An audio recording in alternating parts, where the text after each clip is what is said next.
Saudamos a todos com a paz do Senhor. Hoje nós estamos meditando no último trecho do capítulo 4 do Evangelho segundo Marcos. Do verso 35 ao 41 nós meditaremos. O nosso tema, Jesus, nele eu posso confiar.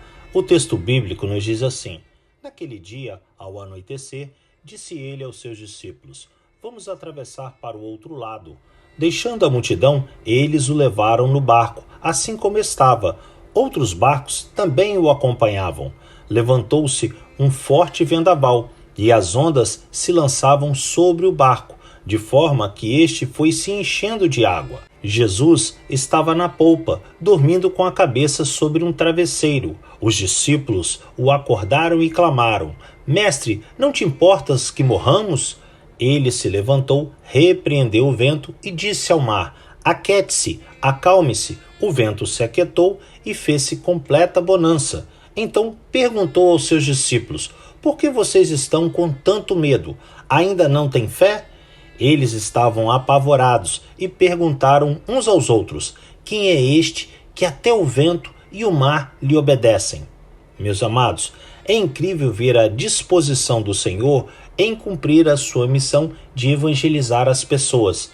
Depois de passar um dia inteiro ensinando, ao invés de buscar descanso para o seu corpo, ele comunicou aos seus discípulos que eles iriam para o outro lado do lago, na planície de Genezaré, onde a maioria dos habitantes não eram judeus, e sim gentios. Para tal, ao entardecer do dia, eles pegaram um barco e iniciaram a travessia da margem ocidental para o lado oriental do Mar da Galileia, na região dos Gadarenos, que devido ao clima árido e à geografia ser rochosa, tinha uma densidade populacional menor do que do lado ocidental. Durante o percurso noturno pelo Mar da Galileia, eles tiveram que enfrentar uma repentina tempestade, que por vezes acontecia naquela região.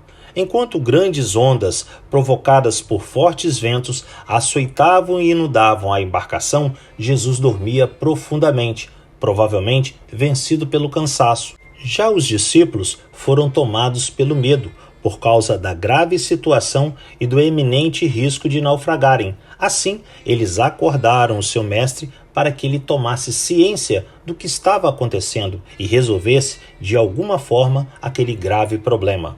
Para espanto de todos, ao ser despertado, Cristo demonstrou que tudo estava sob o seu controle, acalmando os ventos e fazendo com que a fúria das ondas do mar acabassem.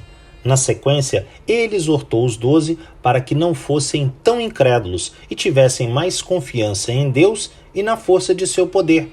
A forma como Jesus resolveu aquela situação deixou os discípulos impressionados, porque ali eles constataram na prática que ele era o Messias, pois somente o Deus Filho teria o poder para controlar as forças da natureza. É importante observar que primeiro o Senhor afastou o perigo, dando livramento aos seus, para só depois os repreender. Através desse tipo de experiência, a fé dos 12 em Deus se fortalecia dia a dia, na mesma medida que a confiança deles em Jesus. Meus amados, as muitas adversidades que os servos enfrentam podem causar medo, insegurança e até algum tipo de prejuízo físico ou material, mas aqueles que confiam em Cristo e permanecem em comunhão com Ele sempre superam esses obstáculos, tendo a fé fortalecida e suas vidas edificadas. Feliz é aquele quem tem a Jesus como companheiro de jornada. Ele é fiel, nunca nos abandona e está sempre pronto a nos ajudar. Nele nós podemos confiar. Que Deus assim nos abençoe em mais esse dia de meditarmos na sua palavra.